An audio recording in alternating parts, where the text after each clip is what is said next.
नमस्कार दोस्तों, जैसा कि आपने थंबनेल देखा है कि आज हमारा विषय है दूध। और दूध के विषय पर सभी जो गुरु हैं वे अलग अलग क्या बोल रहे हैं उसके बारे में।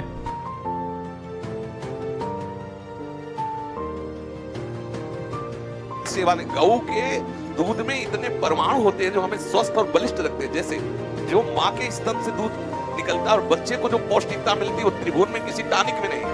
ऐसे ही गऊ में जो हमारे शरीर में लड़ने की सामर्थ्य आती है रोगों से, वो सामर्थ्य वो किसी और टॉनिक में नहीं है। तो अगर आप गाय का दूध नहीं निकालते तो वो सीधे कसाई खाने में जाएगी। सारी गायें वहीं जाती हैं।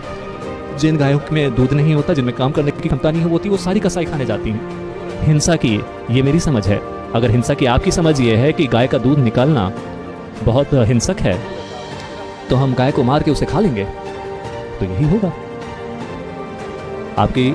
आपकी चाहत चाहे जो भी होगा बस यही, हाँ या ना, बस यही होगा। तो हमारे देश में ऐसी भी गाय हैं जो 60 लीटर 70 लीटर 80 लीटर दूध देती है। थरपारकर, साहिवाल, कांकरेज, अमृत महल, राठी कुछ ज़्यादा दूध देने वाली गाय है। अब बछड़े का दूध जो होता है, जो वो रोज पी सकता है, वो उसके वजन का 1/10वां हिस्सा होता है। ये विज्ञान का नियम बता रहा हूँ आपको। कोई भी बछड़ा या बछड़ी, उसका जो कुल वजन है उसका 1/10 हिस्सा ही वो दूध पी सकता है। मान लो बछड़े का वजन है 10 किलो, कल्पना करो जब वो पैदा होता है 15 किलो, कल्पना करो, तो वो एक दिन में 1.5 लीटर ही दूध पी सकता है। ज़्यादा पिलाओगे दस्त हो जाएंगे, उसको टट्टियाँ हो जाएंगे। अब सुनो, अब वो 1.5-2 लीटर तो पी सकता है। अब उसकी माँ को दूध उतरता है 15 लीटर। तो आप क्या करेंगे? आप ये करेंगे, या तो बछड़े को ज़्यादा पिलाएंगे तो वो बीमार होकर मर जाएगा, या बछड़े को दूध 1.5-2 लीटर ही पिलाएंगे, बाकी दूध माँ को उसके थनों में ही छोड़ देंगे तो माँ मर जाएगी। क्योंकि दूध जो है ना वो प्रोटीन है, और जब वो सूखेगा तो वही ट्यूमर में कन्वर्ट होगा और कैंसर होगा और वो गाय मर जाएगी।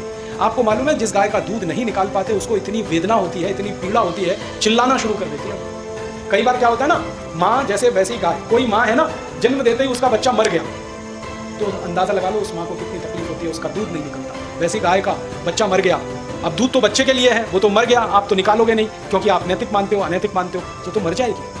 इसलिए हमारे शास्त्रों में कहा गया कि बछड़े और बछिया के लिए वजन के अनुपात के हिसाब से दूध छोड़िए। तो हमारे किसान अक्सर ये करते रहे कि 1 थन का दूध बछड़े और बछड़ी के लिए, 3 थन का दूध अपने लिए। तो ये बैलेंस की व्यवस्था है, पूरा दूध निकलता भी रहे, माँ भी जिंदा रहे, बछड़े भी जिंदा रहे, बछिया भी जिंदा रहे। अब क्या हुआ, इस देश में कुछ लोगों ने कहना शुरू किया, दूध बच्चे का अधिकार है, आप पी रहे हो तो आप अनैतिकता कर रहे हैं। तो अब फैल गया, दूध पीना बंद कर दो।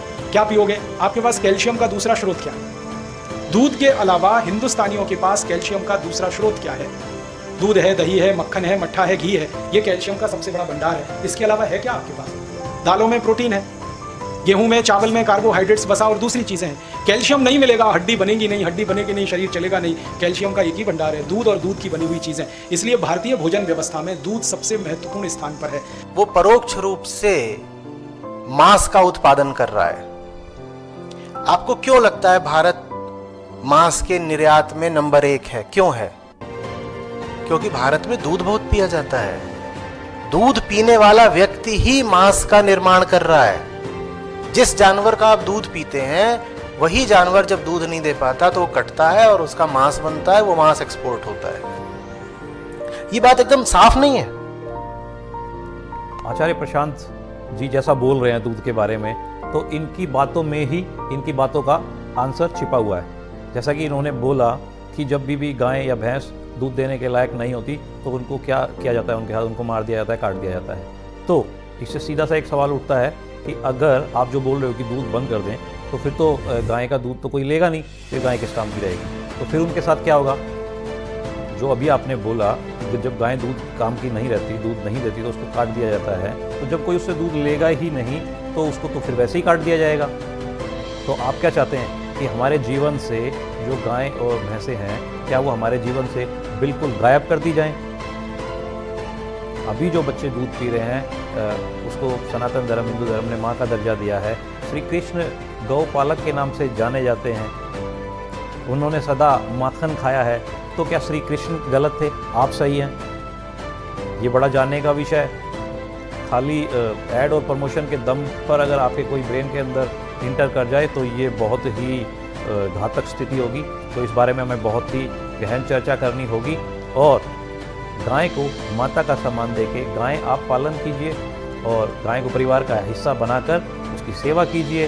और जैसा कि आपने वीडियोस के अंदर देखा, तो आप गाय का दूध पाइए और उसको धन्यवाद कीजिए।